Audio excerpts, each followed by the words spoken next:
Kali ini, kita akan mengunjungi sekaligus mewawancarai pemilik Twin Photo Studio Serang, yaitu Febriansyah Selamat Pribadi. Twin Photo Studio didirikan oleh Bapak Febri sejak tahun 2011. Terletak di Serang, Banten, lebih tepatnya Jalan TB Sueb, Cigabus, Kecamatan Serang. Twin Photo Studio sendiri menyediakan berbagai jasa fotografi, di antaranya foto buku tahunan sekolah, frame foto booth, foto prewedding dan wedding, hingga dekorasi, dan masih banyak lagi. Beliau sendiri merupakan alumni Untirta, jurusan Teknik Elektro, dan memiliki hobi di dunia fotografi. Beliau belajar secara otodidak mengenai industri kreatif tersebut. Setelahnya, ia membangun awal karirnya menjadi fotografer yang handal dengan bermodalkan kemampuan yang ia dapat dari berbagai komunitas fotografi. Hingga saat ini usaha foto studio miliknya menginjak usia 10 tahun. Yuk simak wawancara kami bersama pemilik Twin Photo Studio. Perkenalkan, saya Febriansyah Selamat Pribadi. Kebetulan di sini saya founder video. Istilahnya sekarang kita namanya sih ada di dalam satu grup semuanya nih. Jadi bukan Twin Photo Video aja gitu.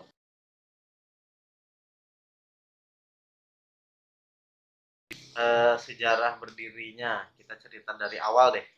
Awalnya tuh 2011, kebetulan kita 2 tahun di Benggala gitu. Nah, di situ saya juga masih kuliah posisinya. Backgroundnya itu teknik elektro, sama di Untirta juga elektro. Masuk 2007, lulusan SMA berarti 2007. Buka itu dulu 2011. Tapi kenapa dari teknik elektro kok masuknya ke bidang kreatif gitu? Karena kebetulan dulu fotografi itu adalah sebagai hobi. Nah, awalnya hobi dulu, senang foto-foto. 2008 masuk komunitas gitu.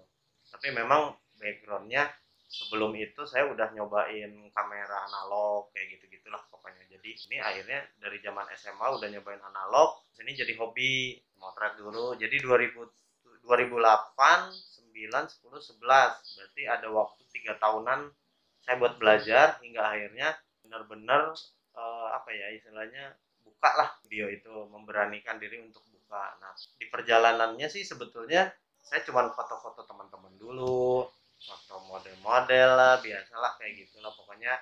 Pembelajarannya di situ, hunting-hunting kemana gitu, belum ada yang bayar istilahnya. Terus 2010 kayaknya 2010-an lah nyobain buat buku kenangan SMA. Nah, masuk dulu ada SMA Prisma. Nah, itu pertama kali garapan pekerjaannya ada di situ. Jadi buku tahunan dulu nih, sebelum ke wedding itu buku tahunan. Nah, dari situ 2011 itu nggak sengaja kebetulan ada om yang mau buka usaha juga, bilang mau buka studio nggak katanya. Oh ya mau lah gitu, udah ada planningnya memang. Jadi kalau saya orangnya senang buat ngotret-ngotret, pengen usaha ini ngotret dulu tuh, ini modalnya berapa, ininya peralatannya apa aja, ininya gimana gitu. Itu semua udah dengan istilahnya pas diajak mau buka studio nggak, oh mau. Tapi gimana sistemnya? Ya udah, om yang kontrak tuh, dulu tuh 40 juta aja pokoknya setahun kontrak itu. 2011 sampai 2012 lah istilahnya. Itu kita nggak bayar langsung. Jadi keberuntungan lah di situ. Jadi cuman nyicil doang awalnya ke saudara gitu. Tapi akhirnya jadi di situ tuh 2011 tuh buka, ada studio lantai 2, lantai satunya distro, sebelahnya kafe. Nah, distronya 1 tahun aja yang ngurus saudara. Tahun kedua saya yang dialihkan ke saya gitu. Jadi 3 usaha itu akhirnya saya yang garap, beraniin sama saudara-saudara, ngajak saudara dulu lah, mau nggak yuk kerja di sini, sistemnya bagi hasil, ini gini gitulah pokoknya. Terus punya karyawan tuh, dari pembelajarannya dari situlah. Terus dulu kalau masalah cutting tuh ya istilahnya, kita nyebarin pamflet di alun-alun, di lampu merah. Kalau dulu kan kayak gitu, belum ada kan Instagram, baru ada Facebook. Nah, Facebook juga rame gitu. Terus Ya udah awalnya foto-foto dari situ, akhirnya kebetulan ibu kan memang ada salon dekorasi dan lain-lain. Nah itu eh, kalau wedding masuk dari situ, jadi ada pernikahan-pernikahan di kampung-kampung dulu semua. Cuman dari situ saya belajar fotografi, belajar lagi lebih profesional, maksudnya sama belajarnya ke Jogja, ke mana, ke Semarang dulu, hingga akhirnya 2012 akhir lah bisa ke Malaysia, ada kerjaan di Malaysia, kebuka lah dari situ, belajar sama orang Malaysia gitu gitulah, belajar fotografi dulu gitu. Masalah marketing kayak gitu-gitu memang mungkin udah ada jiwa jualan, jadi gimana caranya ya nggak perlu belajar lagi sebetulnya, cuman sering baca buku masalah jualan gimana, masalah membangun brand gimana gitu, intinya baca buku. Karena dulu kan YouTube juga belum terlalu ini kan, belum terlalu ramai. belum terlalu ramai, tapi lewatnya dari situ. Jadi 2011, 2012, 2013-an pindah ke rumah ke rumah deket lah dari sini. Ini masih toko kecil aja, enggak ini kan sekarang udah lantai 3 nih. Di situ berarti 2013, 14, 15, 16, 17, 4 tahun saya di rumah. Terus karyawan tuh baru berapa ya, baru 4 orang lah kayaknya. Di rumah juga masih 4 apa 5 orang lah gitu. Dari situ di rumah kan nggak usah mikirin kontrakan, nggak usah mikirin apa-apalah istilahnya, cuma listrik aja kita nambah gitu. Tapi rumah itu jadi kantor lah istilahnya. Studio juga kecil di ruang tamu, yang tadinya ruang tamu jadi studio, bisa ngumpulin 17 bisa ngebangun ini 4 tahun lah. Ini akhirnya digabung jadi satu grup, pokoknya 2018 mulai ditempatin, berarti mau 3 tahun ini. Ini bulan April udah 3 tahun berarti, karena diisinya tanggal 1 April dulu. April bangunan udah 3 tahun, jadi sekarang bikin grup namanya Kembar Kreatif, ada twin foto, ada dekorasi rias pengantinnya, ada dinisalan, ada twin dekor, ada WO nya, twin WO dan lain-lain, itu semuanya ada di perjalanan. Jadi 2012 akhirnya saya bisa bikin. Kekurangannya apa, jadi melihat peluang. Kalau dulu peluang WO di Jakarta udah ada, sekarang belum ada, kebetulan saya yang pertama. Kenapa berani ngomong kayak gitu ya, karena memang belum ada dulu. Terus foto booth yang souvenir foto langsung jadi, produknya kayak gini-gini lah. Ini kan ada fotonya nih, cetak foto langsung jadi, nanti ini frame-nya gitu. Nah ini dulu saya yang pertama di Serang juga, belum ada orang lain yang punya mesinnya. Itu 2012-an sama akhir lah kayaknya. Twin WO sama Twice Photo Booth itu sama kayaknya, nggak jauh lah ya, lumayan lah. Dari situ perjalanan terus bikin lagi, ngembangin lagi keuangan dan lain-lain. Dari dulu saya udah planning kan, jadi kayak saya juga digaji gitu, tertata rapi keuangannya. Terus jadi ya ngebangun usaha ini apa ya istilahnya, belajarnya banyak banget dulu. Belajar fotografi iya, belajar bisnisnya iya, belajar manajemennya iya, pokoknya lumayan banyak semua dipelajari. Padahal kuliah saya teknik elektro.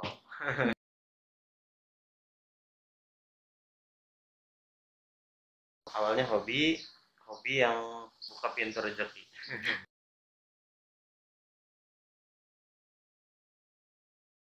Melalui, tapi mungkin acak-acakan kali ya, maksudnya nggak bertahap, nggak ngikutin alur juga, iya, nggak ngikutin ya, banget terstruktur gitu ya.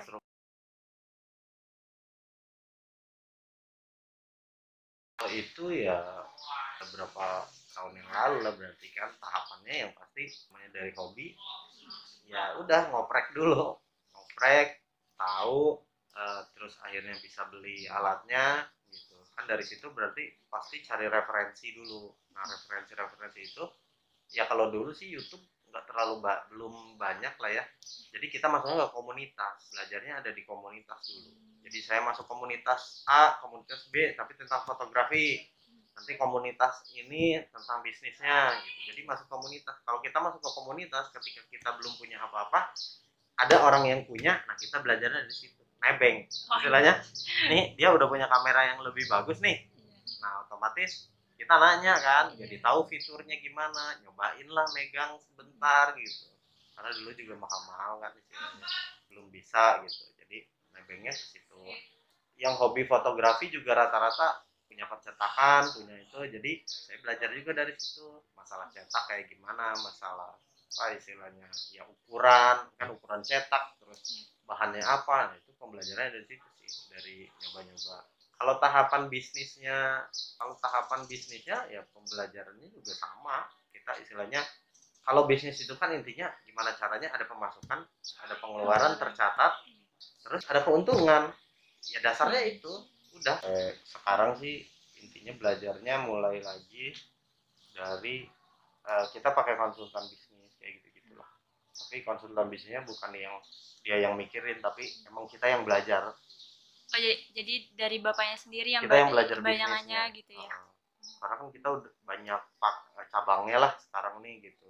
Cuman ilmu saya juga masih belum terlalu inilah gitu, karena di situ belajarnya tentang semua bisnis, kayak mulai ya itulah marketing kayak gimana, sales itu harus kayak gimana, terus membangun apa ya, kalau misalkan mau penerimaan itu jangan sampai salah, HRD-nya kayak gimana gitu. Nah itu saya belajar semua. Jadi nggak saya cuma belajar fotografi dan bisnisnya, enggak, karena saya mau ngebangun ini juga. Saya udah mulai setahun ini udah megang dekorasi juga gitu, jadi saya fotografinya udah mulai manajemen yang megang, sayanya lari lagi cari ke bisnis yang lain gitu.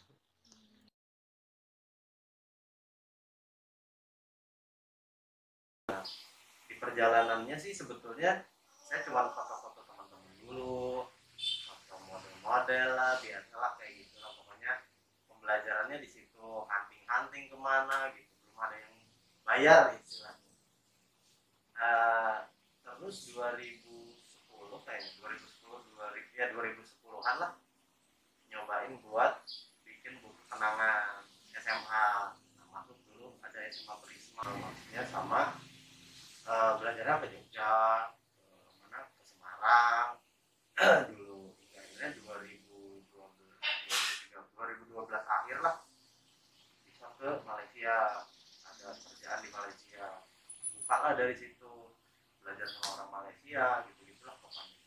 Belajar fotografi dulu gitu, masalah marketing kayak gitu-gitu memang mungkin udah ada jiwa jualan, jadi gimana caranya yang nggak perlu belajar lagi sebetulnya, cuman sering baca buku masalah jualan gimana, masalah membangun brand gimana gitu ya, baca buku. Karena dulu kan YouTube juga belum terlalu ini, belum terlalu ramai.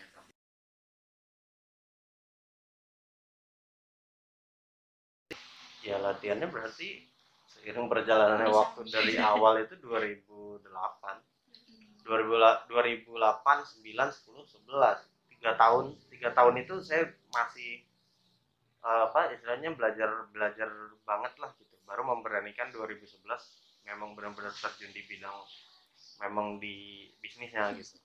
Berarti kan pembelajarannya 3 tahun, terus buka bisnis juga emang nggak langsung.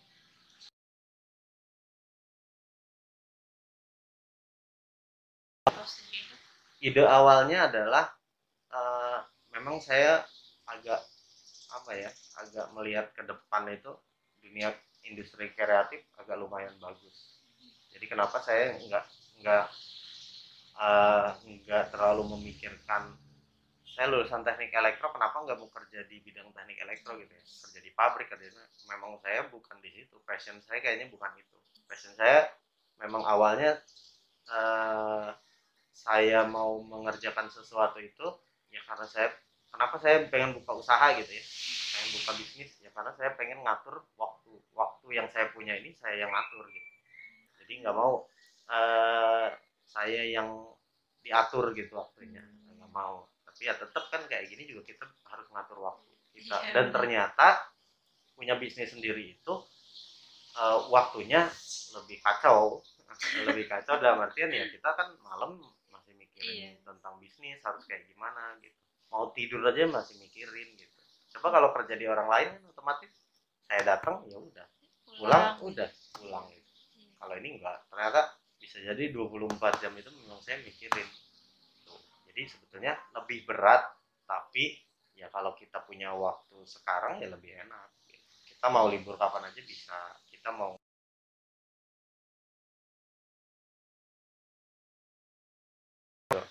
Kalau masalah pengamatan pasar ya karena dulu belum ada ya saya buka itu, makanya karena belum ada gitu. Saya ngelihatnya ke Jogja, ke Jakarta, ke Bandung itu udah ada kayak buku tahunan udah ada, tapi di Serang itu orang Jogja datang ke sini, orang Bandung datang ke sini, saya potong Oh iya. gitu. Saya orang sini ya udah saya yang ngerjain, kenapa enggak gitu. Jadi dulu pengamatan pasarnya kayak gitu sih. Oh di sana udah ada, di sini belum ada, jadi ya udah. Peluangnya sangat besar berarti ya, Betul, saat betul. itu. Sangat besar saat itu. Kalau sekarang udah lumayan banyak juga yang anak SMA aja udah pada suka kok sekarang.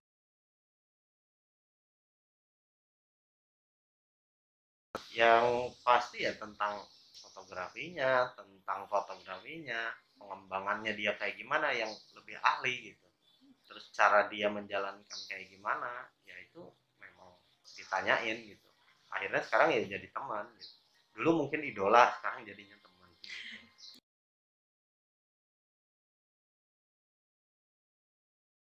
Iya itu makanya karena belum adanya itu, karena belum ada tahapannya, ya udah saya coba buka gitu aja sih sebenarnya. Tahapan observasinya nggak terlalu banyak, karena kalau bisnis terlalu banyak mikirin ini, mikirin rugi, mikirin itu, udah susah. Jadi ya udah action aja, mau untung mau rugi itu urusan nanti. Kalau dulu saya gitu. Sebelum mendirikan apa ya? Kalau yang boleh dan nggak boleh kayaknya nggak terlalu kepikiran sih. Maksudnya yang boleh dan tidak boleh dalam artian apanya dulu gitu. Kalau menurut saya sih kalau boleh dan tidak boleh, misalkan ada pajak atau apa gitu kayak gitu-gitu, ya memang sekarang kan memang kita mendirikan CV gitu, jadi itu tahapannya ya ada di situ sih gitu. Eh, Berbadan hukum lah istilahnya. Nah itu tahapan-tahapan yang memang akhirnya sekian tahun baru ada gitu, nggak langsung waktu dulu saya nggak ngerti, saya nggak ngerti dulu. Nah, gitu. Jadi yang penting kalau di Indonesia kan buka dulu. Beda halnya kalau saya belajar di Malaysia, kalau dia mau buka usaha harus ada dulu badan hukumnya. Iya. Mau bisnisnya di pinggir jalan kayak mau tukang nasi padang kayak itu ada izin usahanya. Kalau Indonesia kan kalau kita kan kayaknya Bebas. usaha dulu Iya. baru izin gitu Iya kan. benar. Gitu. Jadi ditabrak aja.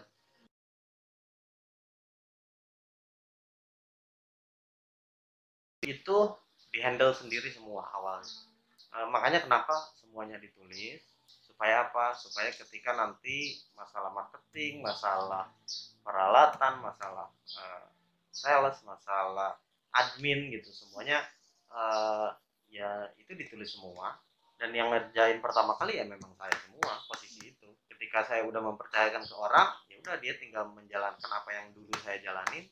Kamu tahapannya ini, tahapannya ini, tahapannya ini. Ya, sekarang udah jalan sendiri gitu. Jadi mendelegasikan.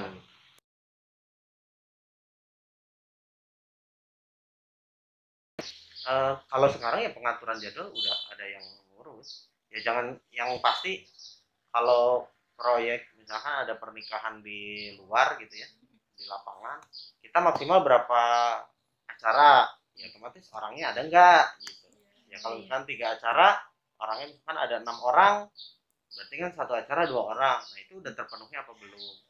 Terus peralatannya, istilahnya pekerjanya udah ada apa belum gitu. Ya kalau dulu ya acaranya satu ya berarti saya sama siapa, acaranya ada 2 saya akhirnya nyari orang lagi, ngajarin orang gitu.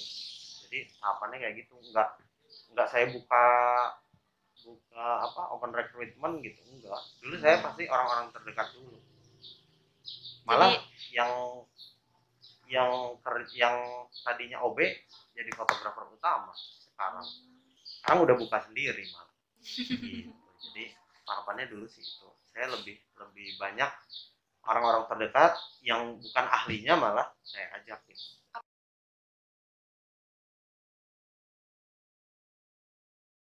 Semuanya waktunya diatur, semuanya dijadwalkan, semuanya tertulis apa-apanya gitu. Kayak pembagian sekarang, pembagian tugas misalnya, kamu saya bagi tugasnya, nah itu udah dibagi, ini siapa yang ngerjain, ini siapa yang ngerjain, maksimal waktunya 3 hari, itu jangan sampai telat gitu, termanage.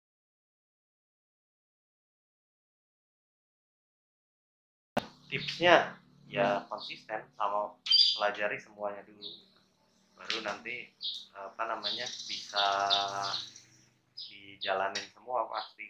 Karena kalau dulu saya ya itu awalnya pokoknya semua saya kerjain dulu, nah baru nanti mendelegasikan. Jadi kalau untuk yang mau di bidang industri ya action dulu dah, tapi sebelum action catat semuanya dengan matang, baru nanti kalian action. Kalaupun mau bekerja sama dengan teman-teman ya otomatis dicatat dengan rupa, jangan sampai ada permasalahan nanti di akhir. Yang pasti jadi permasalahan adalah pasti keuangan, pembagian kerja sama keuangan. Kalau buat yang sekarang mau itu ya kuncinya itu.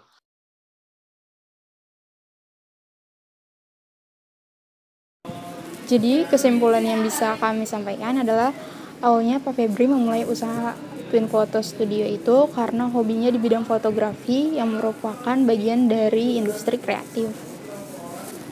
Nah, setelah kami mengkonfirmasi ke-11 tahapan kreativitas tersebut, beliau menyampaikan bahwa tahapan tersebut memang dilakukan semuanya, namun tidak secara sistematis. Tahapan belajar serta latihan beliau lakukan secara otodidak, melalui komunitas dan bergaul dengan orang-orang yang ahli di bidang kreatif. Nah, untuk teman-teman yang ingin terjun ke industri kreatif, tips untuk memulai usaha ini adalah mengatur waktu serta keuangan secara sistematis disertai dengan tindakan secara langsung. Oke, sekian.